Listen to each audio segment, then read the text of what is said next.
Donc, d'abord, merci pour l'invitation. C'est toujours béni de venir au Saguenay. Pour nous, ce n'est pas une punition, ma femme et moi, parce qu'on a passé 20 ans ici. On n'était pas de la région, même si je suis un Gaudreau. Je suis un Gaudreau d'ailleurs. D'ailleurs, je ne sais pas trop d'où on vient, mais je sais que mes parents ne viennent pas du Saguenay. Nouveau-Brunswick plutôt. Mais bref, on a passé quand même 20 ans ici de nos vies. On a eu nos enfants ici à l'hôpital de Chicoutimi, dont un est né la fois où il y a eu un incendie à Chicoutimi derrière le restaurant Vio. Y en a-tu qui se souviennent de les CL 215 survolaient Chicoutimi pour aller arroser ça, là? Nous autres, on était sur un balcon à l'hôpital avec le petit qui venait de... Fait que c'est branché dans nos esprits, cette affaire-là. Donc, écoutez, oui, c'est ça, un gros merci. Ça nous fait plaisir d'être là. Et puis aujourd'hui, comme sujet, c'est un sujet, j'allais dire c'est un ramassis, mais ça sonne mal. Mais normalement, je fais une série sur l'Évangile de Jean, notre Église. Mais là, aujourd'hui, je sors de ça pour faire une réflexion sur quelque chose qui me travaille beaucoup moi-même dans mes réflexions personnelles, parce que je trouve ça intéressant de comprendre le temps dans lequel on est, comment on réfléchit aux choses par rapport au temps dans lequel on est, et comme Église, comment on réfléchit à nous-mêmes, pour se rendre compte que bien souvent, on embarque dans des raisonnements, puis des traditions, puis des fois, ça devient des traditions d'hommes. Puis c'est pas grave, il y en a des bonnes, hein? Mais des fois, ça devient peut-être pernicieux sans trop qu'on s'en rende compte. Ce qui m'amène à une question, un sondage avant de commencer. Levez la main tous ceux qui sont complètement satisfaits de leur vie chrétienne. Là. Tu sais, qui pourraient dire, moi, là, j'ai accompli ma mission, là. J'ai même dépassé les objectifs là, du Seigneur. Personne? Donc, ça va pas bien? Donc, la deuxième question de mon sondage, levez la main tous ceux qui vivent avec un sentiment perpétuel d'insatisfaction. Tu sais, qui se disent, ça aurait donc dû quand même être plus que ça, ma vie chrétienne. Puis il me semble que... bon, je vais lever ma main, là. Si vous ne levez pas votre main, ça veut dire que vous auriez dû la lever dans le premier coup tout à l'heure.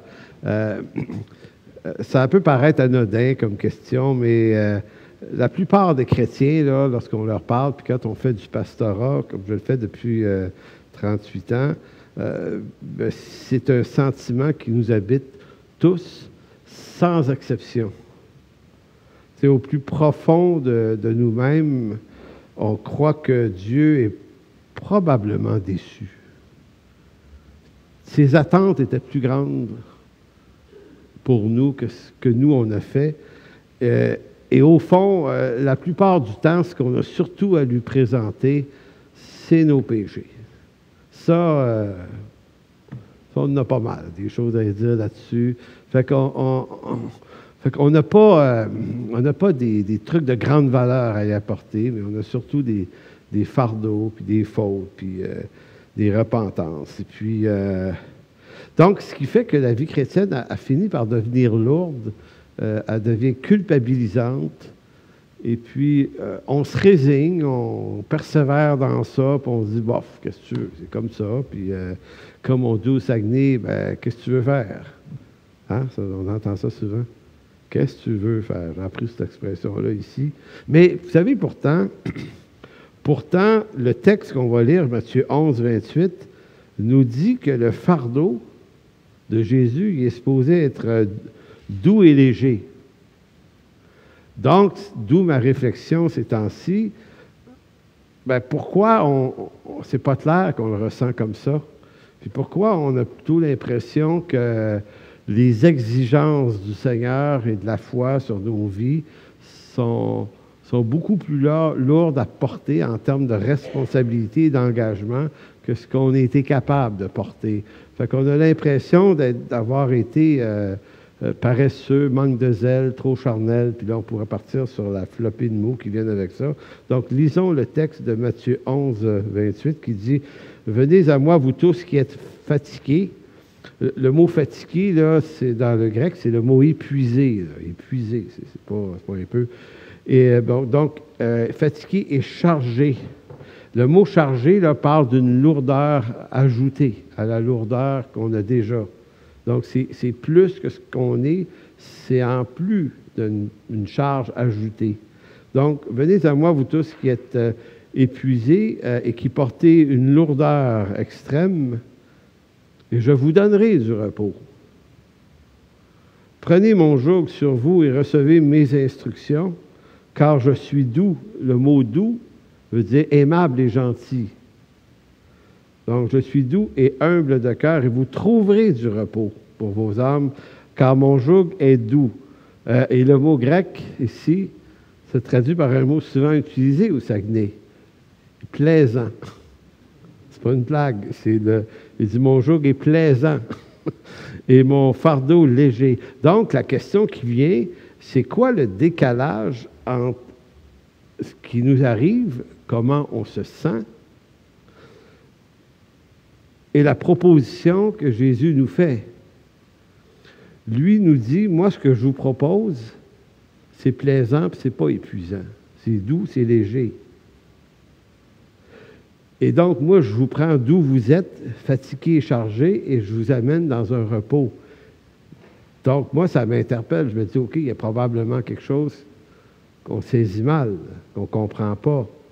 Et peut-être que des fois, nous, les pasteurs, sans trop s'en rendre compte, peut-être qu'on ne réalise pas qu'on ajoute un fardeau en ayant des prédications qui sont toujours en train de pousser les exigences. Un chrétien, ça devrait ceci, ça devrait ça, ça devrait plus ceci, ça ne devrait pas cela. Puis là, on dit, ouais, c'est vrai. Mais tu sais, quand même, tu sais, puis là, on avance là-dedans, puis à un moment donné, on se rend compte que tout... Fait que nous, on cherche la progression, on cherche la croissance, on cherche l'amélioration, on cherche la formation de disciples. Et comment se fait-il qu'au bout d'un certain nombre d'années, ce n'est pas des disciples qu'on a formés, c'est des épuisés. Donc, on a toujours deux choix dans ça. Accuser les gens de ne pas être gentils ou se demander si ce n'est pas plutôt nous autres qui ne faisons pas bien notre travail. Puis moi, je préfère prendre sur nous la charge plutôt que de la transférer sur le peuple.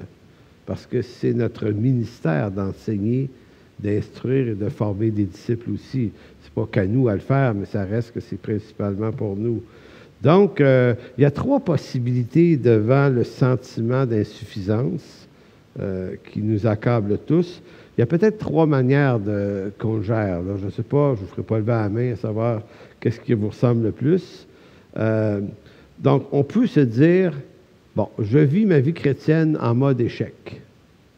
Mais bon, j'apprivoise ma médiocrité spirituelle. Tu sais, je l'apprivoise, je l'accueille. Tu sais, à un moment donné, tu te dis, ben, coudonc, je suis comme ça.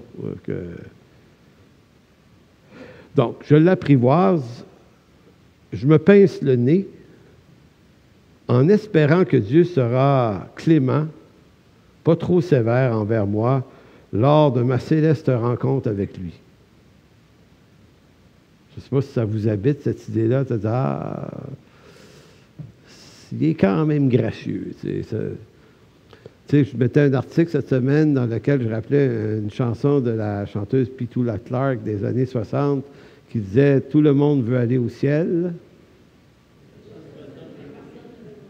C'est incroyablement vrai. On pourrait peut-être la chanter tout à l'heure. Tout le monde va aller au ciel, mais pas tout de suite. Personne ne veut mourir en même temps. Donc, c'est un petit peu comme si on est coincé dans quelque chose qui fait qu'on vit notre mode échec, notre médiocrité, puis on se dit, bon, regarde, je vais essayer d'avoir l'air d'un bon chrétien, il va dire les amens où il faut, quand il faut les dire, parce que, bon... je sais, moi, que je suis médiocre, mais je vais essayer que les autres ne s'en rendent pas trop compte. Puis je vis ça avec le Seigneur, puis je me dis quand même, ben Seigneur, pardon, puis bon, écoute, j'espère que ça va bien se passer, mais qu'on se rencontre, puis il paraît que tu es gracieux. C'est ce qu'ils disent à l'Église. Donc ça, c'était la première option.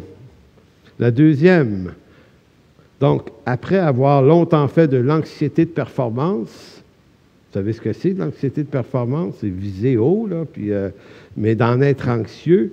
Donc, généralement, quand on fait de l'anxiété de performance, sans résultat, les résultats attendus, ben, on tombe dans l'anxiété d'insuffisance. Donc, on vieillit tranquillement, pas vite. Et ce qui arrive à certains chrétiens, c'est que vivre l'insuffisance et l'impression de l'échec, ça fait qu'on tend l'oreille à toutes sortes de solutions faciles. Et ces temps-ci, il y en a plein, des propositions faciles. Il y a toujours un prédicateur qui vous dit « Inscrivez-vous à ma formation.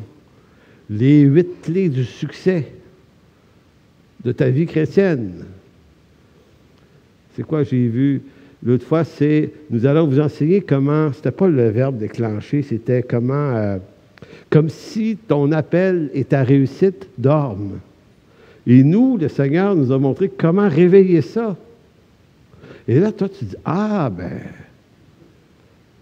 je vais aller faire prier sur moi. Là. Il y a probablement qui ont un truc comme ça. D'autres, un pasteur à Laval que j'ai rencontré personnellement pour lui dire, arrête de dire ça, ça n'a pas de bon sens.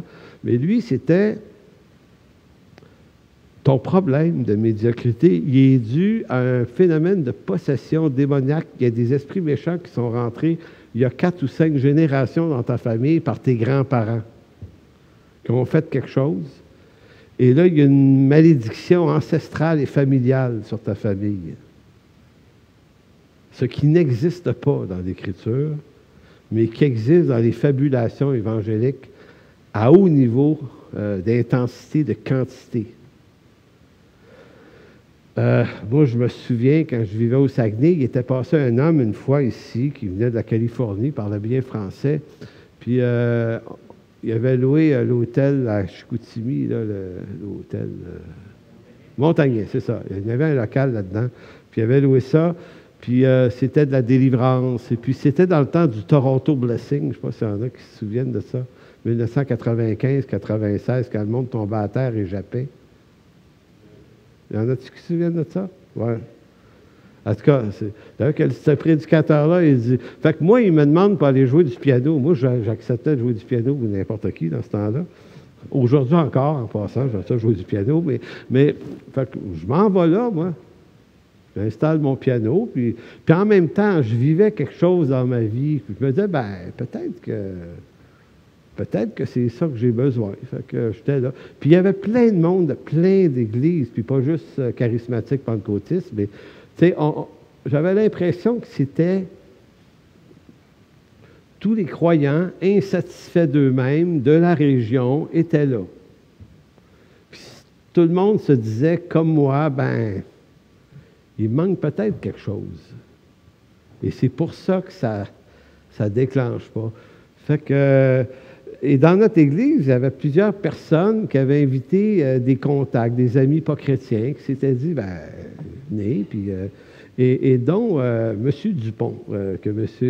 Souvenez-vous, ces 2 fils qui mesurent 6 pieds, Éric, puis... fait que ces deux garçons, des jeunes hommes très, très riches, là, qui ont une grosse compagnie pharmaceutique, qui ont fait des centaines de millions. En tout cas, eux autres, ils se présentent. Fait que, j'étais là, c'est intéressant, c'est ce qu'on versus, puis paye leur dîme. Bon, on va changer de sujet. C'est pas vrai que j'ai pensé ça, c'est une joke. Bon, une gorgée d'eau pour effacer la joke. Mais néanmoins, M. Dupont, il invite ses 2 fils qui évangélisaient depuis des années, puis ils voulaient rien savoir. Puis là, il leur dit, « Hey, venez, ça va être spécial. » Là, c'est quelqu'un de la Californie. Fait que les 2 jeunes, qui sont souvent aux États-Unis, ils disent, « Ah, c'est un Américain. » Ils l'ont l'affaire, les Américains.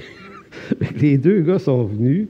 Fait que moi, je suis là, ils sont là, je les connaissais un peu. Puis moi, je joue du piano, puis on chante des chants de louange. Puis là, à un moment donné, il fait sa prédication, puis c'était ça. Puis après la prédication, il m'avait dit, tu joues du piano. Fait que je jouais du piano pendant qu'il priait pour les gens. Puis là, les gens tombaient à terre. Et arrivent les 2 fils.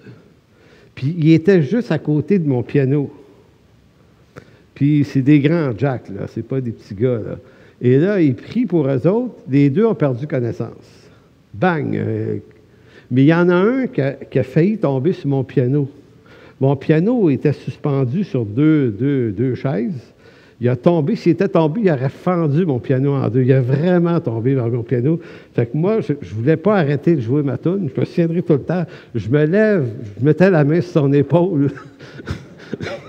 Je l'ai poussé de l'autre bord. Ça se peut-tu, des histoires de même? C'est pourtant arrivé pour de vrai. Donc, bref, les deux tombent à terre. Et pour moi, c'était, OK, on va bien voir ce qui se passe. Fait que les deux jeunes, sonnés bien raides, ils se relèvent une dizaine de minutes après. Ils s'en vont chez leurs parents à l'abbé, puis quelques jours après, Louis, il leur demande, puis, les gars, puis, qu'est-ce qui s'est passé? Puis les autres ont répondu, ben, rien. Ils disent, on est tombé à terre, on a dormi, on s'est réveillé, puis ces deux jeunes-là, aujourd'hui, on les a vus l'année passée aux funérailles des parents. Ça ne leur parle pas pantoute, l'Évangile. Mais moi, ce qui me frappe, c'est à quel point, et là, c'est mon deuxième point, le type de réaction qu'on a, c'est souvent ça. On se cherche le truc qui pourrait déclencher, débarrer quelque chose, ouvrir une opportunité. Et j'en ai vu, là. J'en ai vu des trucs comme ça, moi, puis en ce moment, il y a une certaine résurgence de ça parce qu'on est dans une période anxiogène pour toutes sortes de raisons, de climat de guerre, de problèmes économiques, de problèmes écologiques, toutes les réglementations gouvernementales de plus en plus bizarres. Bref, il y en a assez pour faire de l'anxiété. Et donc, ça explique pourquoi la nervosité et l'anxiété atteignent souvent le peuple de Dieu. Et si on n'est pas bien fondé dans l'Écriture, ben on cherche des formules magiques, des raisonnements facilitateurs pour essayer de trouver une réponse à notre médiocrité, puis on se dit, bien, c'est peut-être ça. Donc ça, c'était la deuxième réaction possible qu'on voit souvent. Et la troisième, c'est quelquefois, parce que moi, j'ai fait ça souvent, là,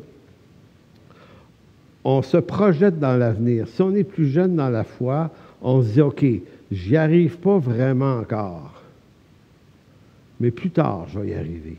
Ça va arriver un jour. Je vais réussir. Je vais atteindre quelque chose de mieux, de plus spirituel. Je serai moins charnel, plus spirituel, plus victorieux. Puis, vous savez une chose, moi quand je suis devenu pasteur, en 88, ça fait un bout, ça faisait 5 ans que je t'ai sauvé, mais dans ce temps-là, ça arrivait vite, ces affaires-là. Et je me souviens tellement que je me disais, quand je vais être pasteur, là, ils vont me faire venir en avant, ils vont prier pour moi, là. Je me disais, il va se passer quelque chose. Et là, je vais devenir un petit peu plus spirituel. Et ça n'a pas marché. Mais je suis devenu pasteur, par exemple. J'étais le même gars après. Ça veut dire, c'est peut-être idiot de penser que ça pourrait changer, mais on grandit dans la foi. Je ne veux pas rendre ça dramatique en disant qu'il ne se passe jamais rien de bien. Là, Dieu nous fait grandir, nous bénit, puis nous délivre de toutes sortes de choses. Il y a des occasions. Mais quand on met notre foi dans une circonstance qu'on veut faire arriver, puis ça, c'est comme ça, 88. Donc, vu qu'en 88, ça n'avait pas changé beaucoup, en 89, je suis allé en Israël. Un groupe de l'Église, on se retrouve en Israël. Et là, je me souviens, puis c'est pas une joke, je me dis, là, Seigneur, je m'en vais là où tu as vécu. Il pourrait peut-être se passer quelque chose. Donc, je suis en Israël, 2 semaines. On visite toutes sortes de places, puis des affaires. Puis à un moment donné, tu sais, on dit, ici, Jésus a dit ceci, puis telle place, Jésus a dit cela, puis maintenant, on se retrouve dans la région de Jopé, puis là, le guide nous dit, ici, c'est la maison où Pierre a eu la vision sur le toit, dans Actes 10 et 11. Puis moi, je suis devenu gossant dans Parce que j'ai dit, moi, mais qu'est-ce qui dit que c'est pas la maison d'à côté? Parce qu'elle était pareille. Puis c'était toutes des vieilles affaires. Je dis, pourquoi tu penses? C'est quoi la preuve? Puis là, le gars, il dit, j'ai pas de preuve. Ils disent que c'est celle-là. Tu sais, je commençais à taper ses nerfs au bout du voyage parce que j'étais toujours le gars qui amenait. Je suis historien de formation, c'est peut-être ça qui n'aide pas, là. Mais je cherchais à dire, ben moi, ça me prend une preuve. Bref, ce voyage-là s'est passé, j'étais content d'être là, puis arrive le dernier jour avant notre retour, on s'en va au tombeau, au jardin du tombeau, là où il a été enseveli. Et là, c'est quand même assez spécial. Tu vois vraiment une grotte. On voit souvent la photo sur Internet, puis tu rentres là-dedans, puis il y a comme un lit en pierre sur la gauche. Puis devant cet endroit-là, c'est un grand jardin avec des pupitres de même, mais en béton, puis de partout. Puis il y a beaucoup de gens, des petites églises qui vont là, qui visitent, qui se font un temps dans parole avec leur pasteur pendant qu'ils visitent. Fait qu'il y a plein de monde de toutes sortes de pays. Il y avait des Japonais, moi, quand je suis allé aussi, il y avait beaucoup de Japonais qui étaient là. Puis c'est assez particulier comme endroit. Et là, moi, j'attends en ligne pour rentrer dans le tombeau de Jésus. Puis là, je me dis, il ne s'est rien passé depuis 2 semaines, mais c'est ici que ça va se passer. Là, je rentre dans le tombeau, là, tu peux plus. Il est ressuscité là. Hein? Et je rentre là-dedans, puis tu ne pouvais pas rester plus que 30 secondes parce qu'il y a quand même pas mal de monde. Fait que je rentre là. Puis là, tu sais, tu es comme... comment vous dire? C'était juste de la roche. Fait que je ressors. Puis je suis comme... tu sais, j'attends le... tu sais, c'est une question de Wi-Fi, donc, si je me pogner la... et il ne se passe rien, finalement. Et je m'en vais m'asseoir à peu près à la distance entre ici et les vitraux en arrière. Là, il y avait une place, il y avait un banc. Puis je m'assois là, puis je dis au Seigneur, Seigneur, on dirait qu'il y a quelque chose qui ne marche pas dans ma vie chrétienne. On dirait que ça ne déclenche pas, puis je m'attendais à quelque chose, puis il me semble qu'ici, c'était la place. Et là, je vous jure que je lève les yeux, puis au-dessus de la grotte, il y a une pancarte écrite en plusieurs langues, dont en français, si ma mémoire est bonne. Puis là, il était écrit, « Il n'est plus ici, il est ressuscité. » Comme une réponse de Dieu en disant, « Tu ne cherches pas à la bonne place. Je ne suis pas là, mon grand. Je suis ressuscité. » Et là, j'ai rigolé un peu. J'ai dit, ah, ben oui, c'est bien trop vrai. Et puis, donc, ce que je suis en train de vous parler ce matin, c'est quelque chose qui a souvent vibré dans mon cœur.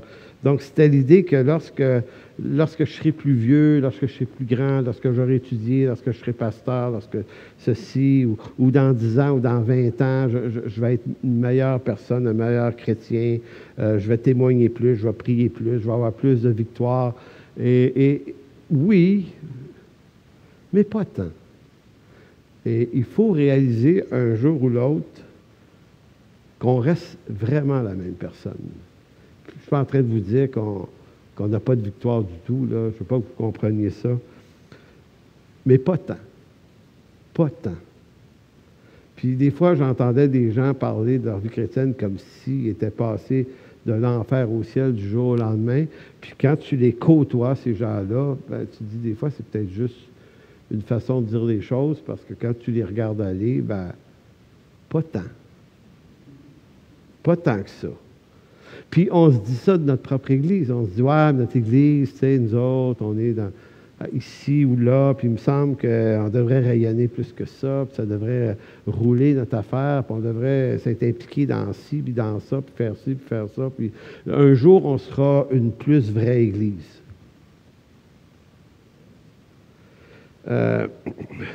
Mais tous ces raisonnements, là, je suis parti de lecture, mais tous ces raisonnements sont faux.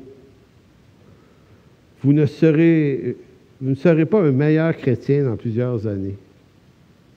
Vous serez la même personne, coincée avec à peu près les mêmes défis, Et vous ne serez pas une plus meilleure Église non plus dans quelques années. L'idée est la suivante. C'est qu'il faut arrêter de vivre dans l'appréhension, dans les regrets du passé et dans les attentes et les appréhensions de l'avenir. Parce que ces deux dimensions-là n'existent pas. Dans les faits, il y a juste avec Dieu le moment présent qui compte. On ne sera pas une toute autre, plus magnifique Église. On est aujourd'hui l'Église.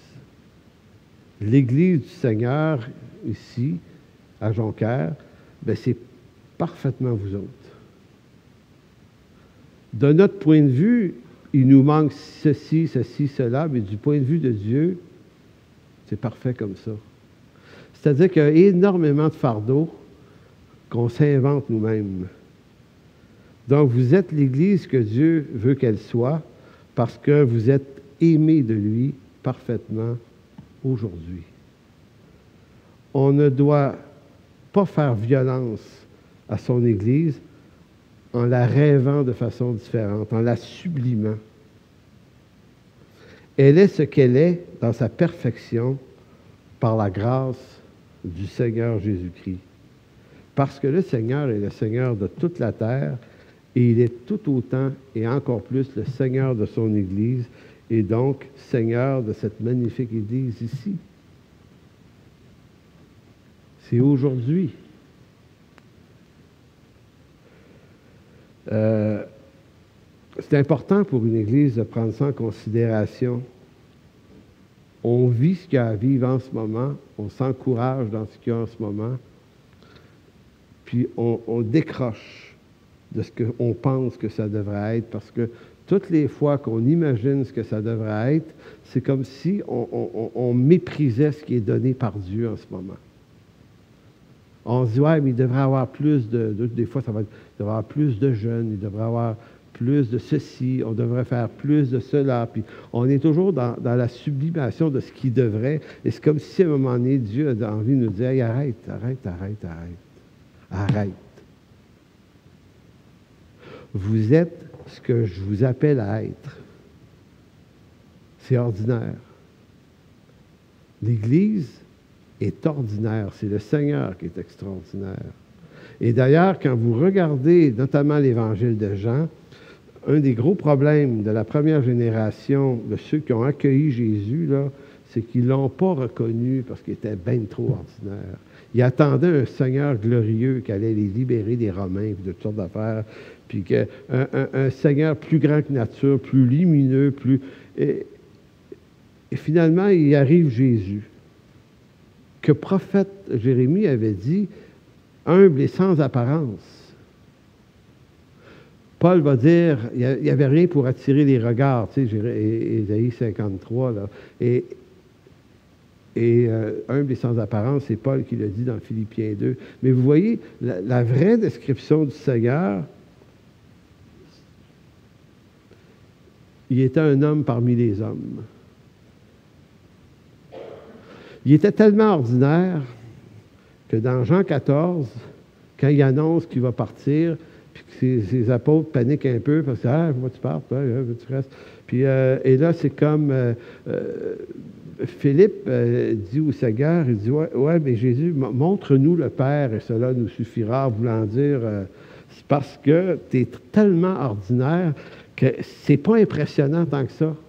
C'est impressionnant les miracles que Jésus a faits. Ils ont été impressionnants à chaque fois, mais en même temps, les miracles que Jésus a faits ne se prévoyaient pas. Ils arrivent quand ils arrivent selon le dessein de Dieu. Donc, on ne peut pas les provoquer pour qu'ils arrivent, contrairement à ce que beaucoup pensent.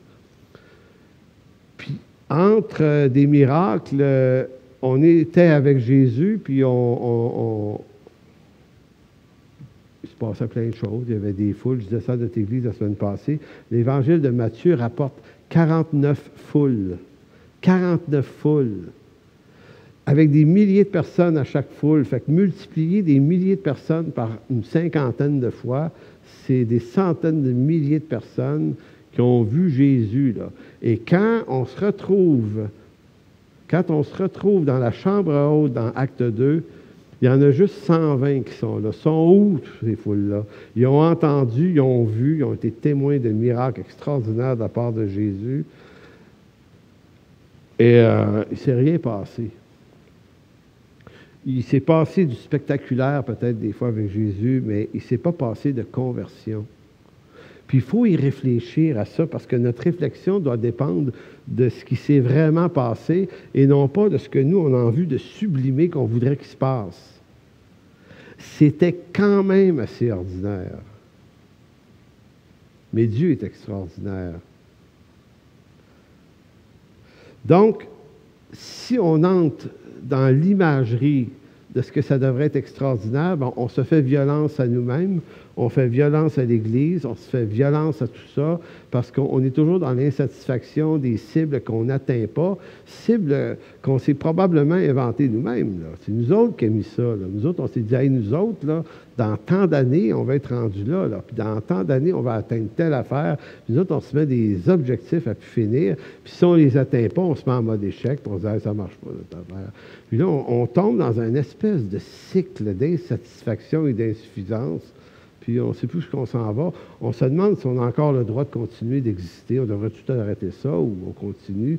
Pourtant, l'Église du Seigneur ne devrait pas reposer sur ce genre d'inquiétude-là. Parce que son fardeau, à lui, il est léger. Et ce qu'on a de la difficulté à vivre, nous, c'est vivre la communauté ordinaire sans qu'on soit obligé d'être continuellement impressionné. Pendant des siècles, il y a des chrétiens, des saints qui ont persévéré dans toutes sortes d'endroits dans le monde où il ne se passait pas grand-chose, pas beaucoup de conversions, très peu. Mais ces gens-là continuaient. Ils priaient, ils chantaient, ils s'exhortaient dans la parole, dans des bleds perdus. Et ce qu'ils ont fait, ces gens-là, n'est écrit dans aucun livre. On va probablement juste en entendre au ciel quand le Seigneur va dire « bon et fidèle serviteur ». Parce que nous, on s'attend à ce que les bons et fidèles serviteurs, c'est des gens qui ont accumulé des choses impressionnantes, alors que l'œil de l'Éternel n'est pas forcément sur ces choses-là.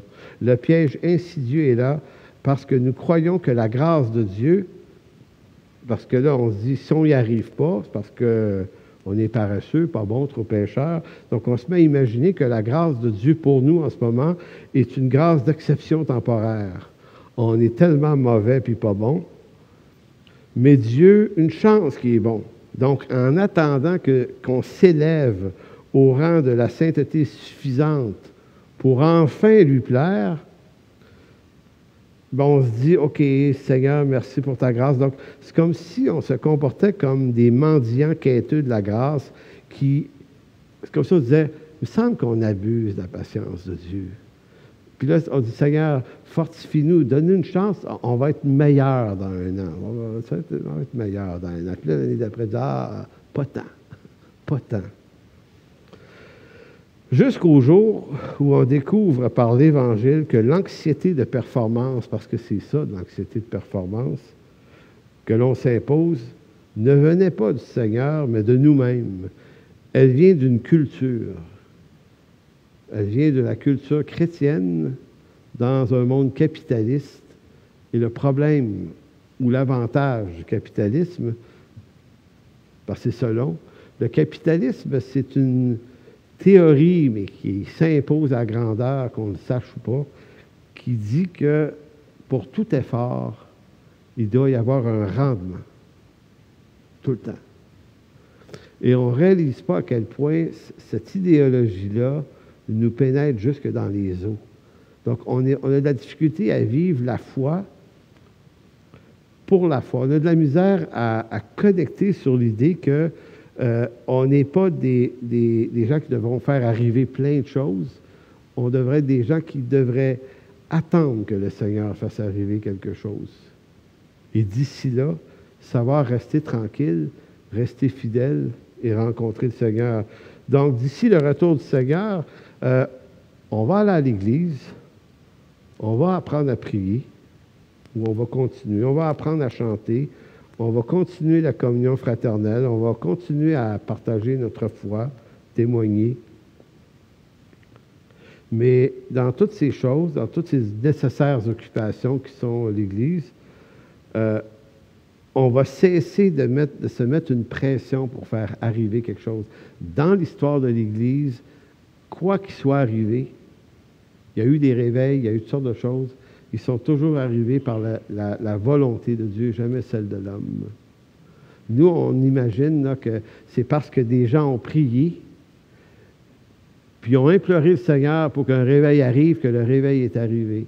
Ça a juste l'air vrai, mais c'est l'inverse qui est vrai. Quand Dieu veut faire un réveil, Dieu va mettre à part des gens qui vont prier pour le réveil. Dieu appelle toute œuvre selon sa volonté.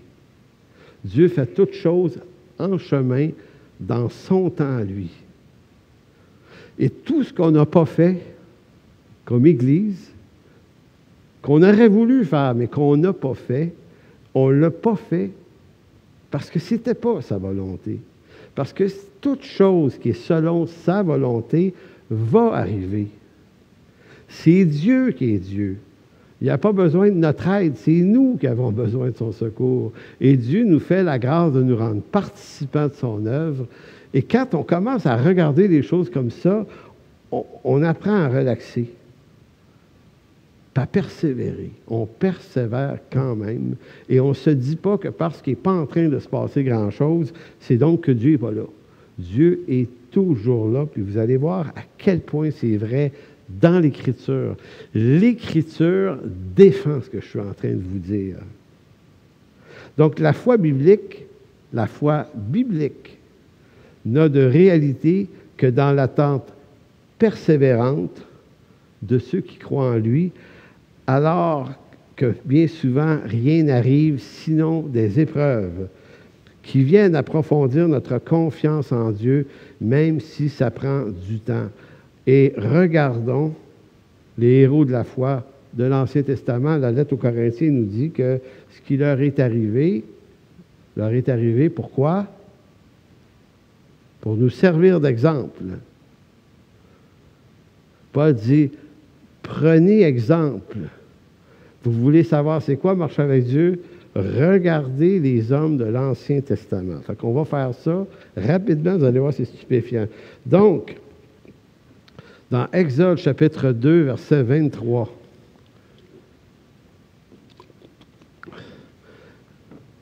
c'est juste les deux premiers mots qui sont intéressants. Longtemps après.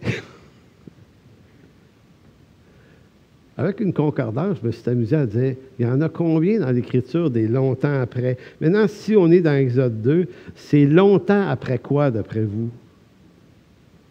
C'est longtemps après quoi, ça? Ça, là, c'est l'histoire où Dieu va envoyer un serviteur qui va s'appeler Moïse pour délivrer son peuple. Donc, longtemps après quoi?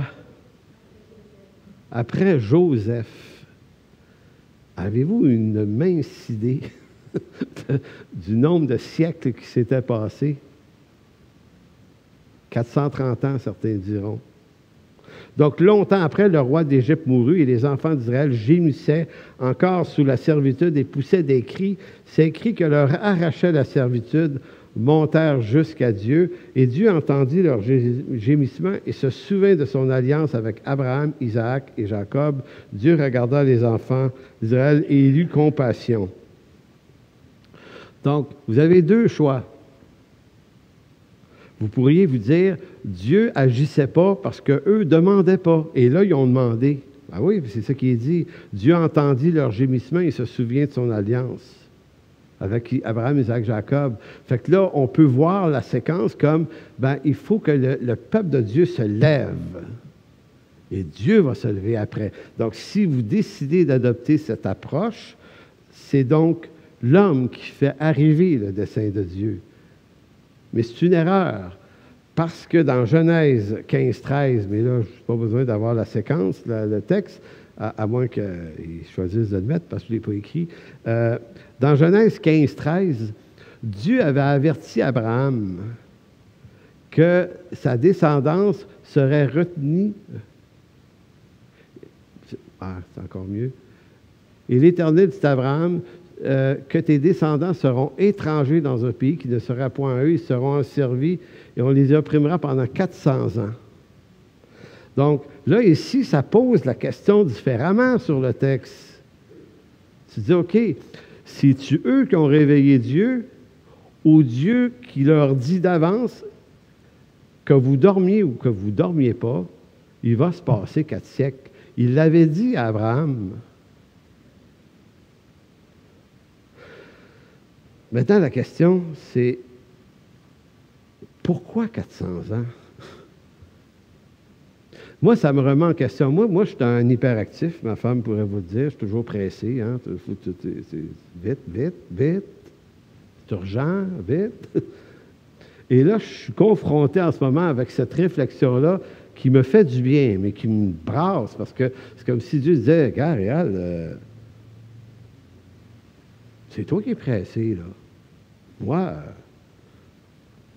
on a perdu 400 ans une fois, puis c'était bien correct. Et que faisait Dieu pendant ces 400 ans-là? Ça donne l'impression qu'il n'est complètement pas là.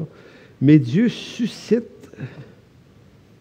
il suscite après 400 ans l'éveil de son peuple par des cris qui sont montés vers lui. Parce que, pourquoi? Parce que Dieu se souvient, il l'avait dit. Donc, eux autres, là, ils ne sont pas conscients qu'ils sont en train d'accomplir le dessein de Dieu. Ils n'ont pas l'air d'être au courant que Dieu avait dit ça à leur hyper-arrière-grand-père de plusieurs générations, qui resterait là 400 ans.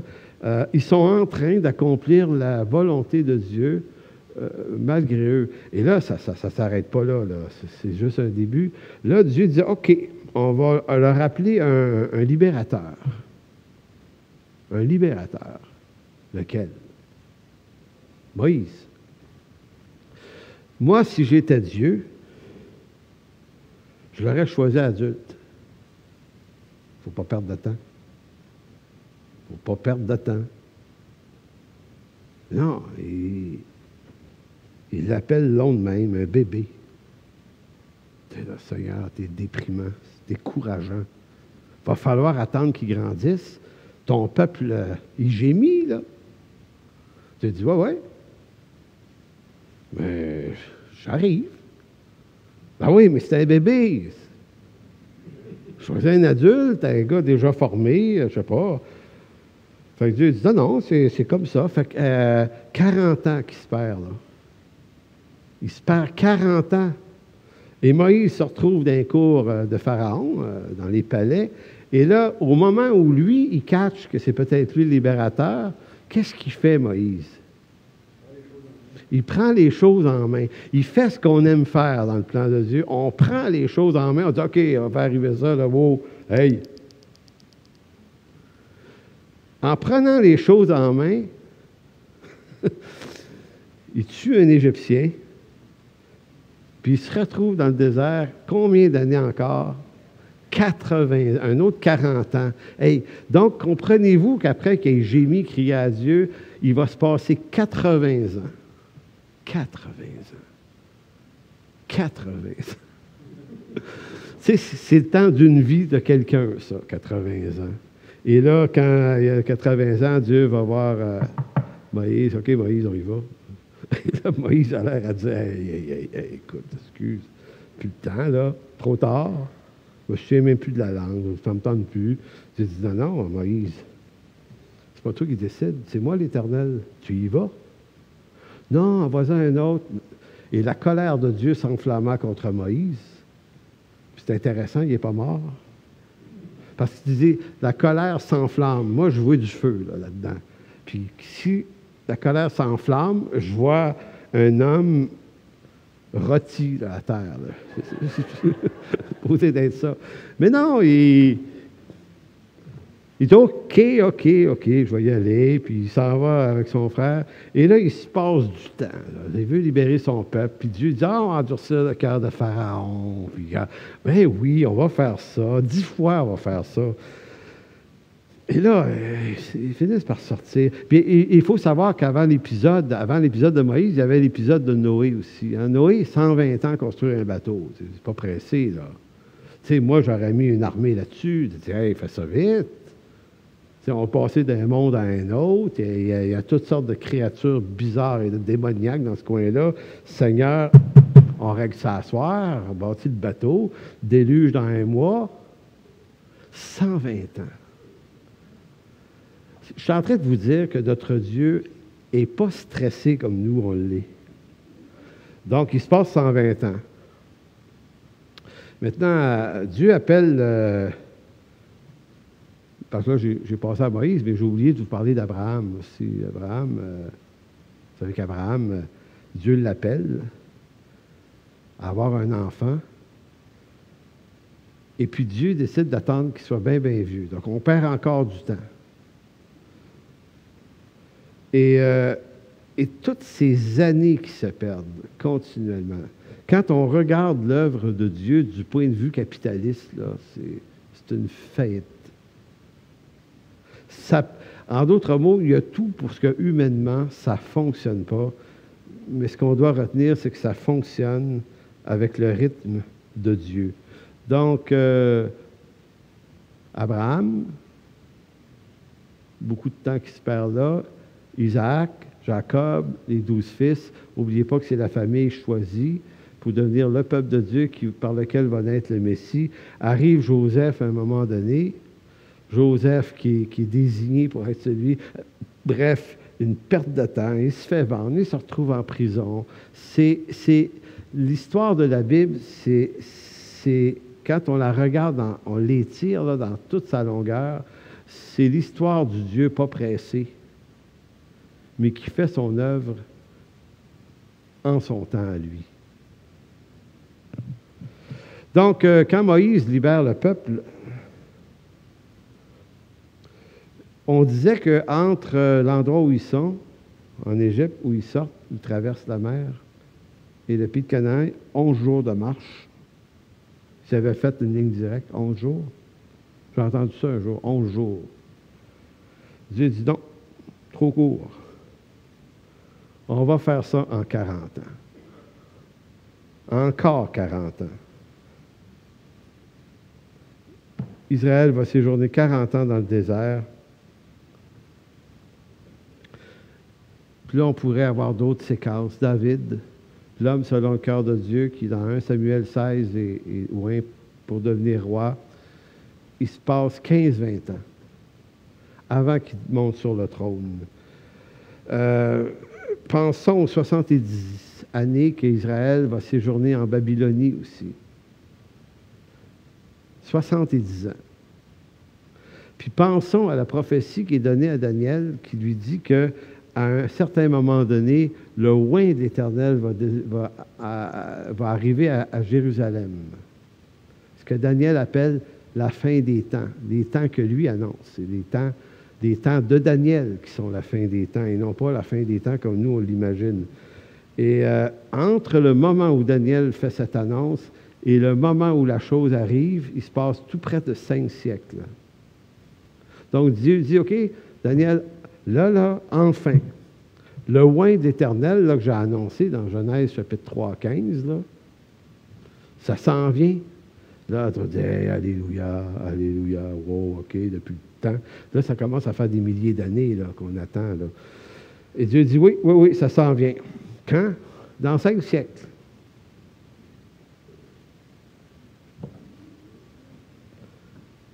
Dans 5 siècles.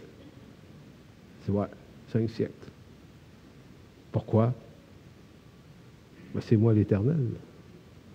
C'est moi qui décide. C'est dans 5 siècles. Et Jésus était effectivement venu 5 siècles plus tard. Et quand il est parti, qu'est-ce qu'il a dit? Je reviens bientôt. 2000 ans plus tard, on s'en parle. Ce que j'essaye de nous dire, c'est qu'il y a une sagesse dans tout ça qui vaut la peine d'être saisi par nous, puis de se dire, OK, on va arrêter de stresser parce que font les croyants, que font les élus dans ces grands bouts là, de temps, là? Il ne se passe rien. Qu'est-ce qu'ils font? Bien, ils se réunissent, ils s'encouragent, ils s'édifient, ils prient les uns pour les autres, puis ils marchent avec Dieu, puis Dieu se révèle à eux. Et l'affection qu'on devrait développer, on soupait avec un de nos amis, France et moi, vendredi, puis il nous exprimait tellement bien l'idée que le but du Seigneur, c'est pas tant qu'on fasse des choses, c'est qu'on le connaisse. Que le Seigneur Jésus devienne, lui, le vrai trésor, et non pas les trésors qu'on veut essayer de lui présenter par nos réalisations. Puis si Dieu veut qu'on en fasse des réalisations, il va nous les faire arriver en son temps, de toute façon. Donc, je ne suis pas en train de prêcher sur la paresse et le manque de rigueur, mais la rigueur devrait être au bon endroit pour les bonnes raisons, parce que la raison de notre salut, c'est de le connaître, lui. Donc, qu'est-ce que l'Éternel regarde du haut des cieux? Psaume 33, verset 13. Parce que l'Éternel, tu sais, je reviens à notre sentiment de malaise, de culpabilité, notre anxiété d'insuffisance. On dit, hey, Dieu, regarde ça, il voit ça, puis il voit mes fautes, puis il voit ci, puis il voit ça. Évidemment, il voit ça. Mais ça, c'est ce que nous, on se dit que Dieu voit tout le temps. Alors qu'ici, le psalmiste va dire, l'Éternel regarde du haut des cieux, il voit tous les fils de l'homme. Du lieu de sa demeure, il observe tous les habitants de la terre. Donc, vous êtes vus. Lui qui forme leur cœur à tous, qui est attentif à toutes leurs actions, ce n'est pas une grande armée qui sauve le roi, ce n'est pas une grande force qui délivre le héros. Le cheval est impuissant pour assurer le salut, et toute sa vigueur ne donne pas la délivrance. Donc, vous voyez le parallèle que le psalmiste dit, Dieu regarde, et nous, on s'énerve à faire toutes ces choses-là, là, la puissance qu'on veut pour la délivrance. Mais verset 18, il reprend, voici l'œil de l'Éternel. Est-ce qu'il est sur la force qu'on déploie puis la force du cheval? Non, il dit, il est sur ceux qui le craignent, sur ceux qui espèrent en sa bonté, afin d'arracher leur âme à la mort et de les faire vivre au milieu de la famine. Tous ces siècles-là, où c'est tough, il ne se passe rien. Des fois, l'Église est persécutée. Puis il permet ça, là. Donc, pour les faire vivre au milieu de la famine. Notre âme espère en l'Éternel, il est notre secours et notre bouclier, car notre cœur met en lui sa joie. Car nous avons confiance en son nom, l'Éternel, que ta grâce soit sur nous, comme nous espérons en toi. Ce qu'on entend dans ce psaume-là, c'est comme si Dieu disait, moi, lorsque j'observe, là, quand je vous observe, c'est pas la quantité d'œuvres, puis de conversion, puis de rendement que vous avez. Je suis pas un capitaliste. Moi, je vous aime, vous. Je vous observe, vous. Puis ce qui me bénit, moi, l'Éternel, c'est quand vous mettez votre espérance en moi. Spécialement quand vous n'y arrivez pas. Quand rien n'arrive. Dieu, c'est comme s'il nous disait, j'aime celui qui espère en moi, qui espère en ma bonté, qui espère en ma grâce. Donc, sa grâce et sa bonté ne sont pas des provisions temporaires dont on abuse parce qu'on n'y arrive pas. Je dis, non, c'est ce que moi je vous donne. Je suis bon, je suis doux, je suis humble de cœur, et moi, je ne les mets pas sur vous, ces fardeaux-là. Ça vient de vous-même, ça vient de votre culture. On est dans une culture chrétienne, puis on est dans le 21e siècle, puis on est, on est contaminé par des idéologies, puis les idéologies notamment de rendement sur investissement. Puis c'est un excellent système, le capitalisme en passant, mais l'Église, elle ne peut pas se soumettre à ça. C'est pas sa raison d'être. 11h20, j'ai-tu encore 5-6 minutes? Ouais. Je vais vous lire, je suis quasiment fini, mais je veux vous lire un commentaire d'un théologien. J'ai lu ça à mon église il y a 2-3 semaines, là, vous avez peut-être entendu ça, mais j'ai découvert un théologien français qui s'appelle Sylvain Romerovski. C'est un docteur en théologie qui a enseigné à Vaux-sur-Seine, les gros collèges bibliques évangéliques en France. C'est un Français, mais c'est un Juif aussi, en fait. Il a fait un commentaire sur l'Apocalypse très, très pertinent, cet homme-là. Et je suis en train de lire ça, et tout à coup, j'arrive sur son commentaire sur l'Église de Smyrne. Tu sais, le genre de commentaire qui aurait pu passer inaperçu dans ma vie à un autre moment donné, et qui, là, m'a happé, beaucoup, beaucoup. Tu sais, le genre de truc que tu pourrais ne pas avoir remarqué dans un livre, mais qui, tout à coup, quand tu le lis ce jour-là, il se highlight. Donc, Smyrne est une des 7 églises de l'Apocalypse. Et il va dire, l'Église de Smyrne a donc peu de moyens. Elle n'est pas riche d'œuvres autant que l'Église d'Éphèse. Elle n'a pas autant de réalisations à son actif, car elle n'en a ni l'occasion, ni les ressources. Mais contrairement à l'Église d'Éphèse, elle n'encourt aucun blâme de la part du Seigneur. Vous savez, dans les commentaires, Dieu lance des blâmes à peu près toutes les églises, les 7, sauf Smyrne. Il dit, sa fidélité dans l'épreuve suffit au Seigneur. Sa persévérance suffit au Seigneur. Ce n'est pas qu'elle soit parfaite, mais le Seigneur ne la charge pas davantage de reproches. L'important, c'est qu'elle tient bon. En fait, en dépit de sa pauvreté, le Seigneur la déclare riche, riche des grâces du Seigneur, riche d'un trésor dans le ciel, riche héritière du royaume. Une Église, dit-il, peut se sentir pauvre dans la mesure où elle n'accomplit pas grand-chose à ses yeux, mais ce ne sont pas ses réalisations qui la rendent riche, mais la grâce et la bonté de Dieu qui est connue au milieu d'elle. C'est-tu pas assez beau? C'est dans son commentaire Apocalypse de Jean, page 109. En conclusion, Hébreux 6.10 dit ceci. Et là, il y a une grosse connexion avec tout ce qui a été dit avant. Car Dieu n'est pas injuste pour oublier votre travail et l'amour que vous avez montré pour son nom, ayant rendu et rendant encore des services aux saints. Tu sais, j'écoutais l'annonce tout à l'heure qui disait que vous allez accompagner l'Église des Deux-Rives. Vous n'êtes pas obligé de faire ça. Mais c'est vraiment béni que vous le fassiez. Apprendre à aimer le royaume de Dieu et à voir les avantages du royaume de Dieu avant nos avantages personnels. Ça, c'est une grande richesse que vous avez.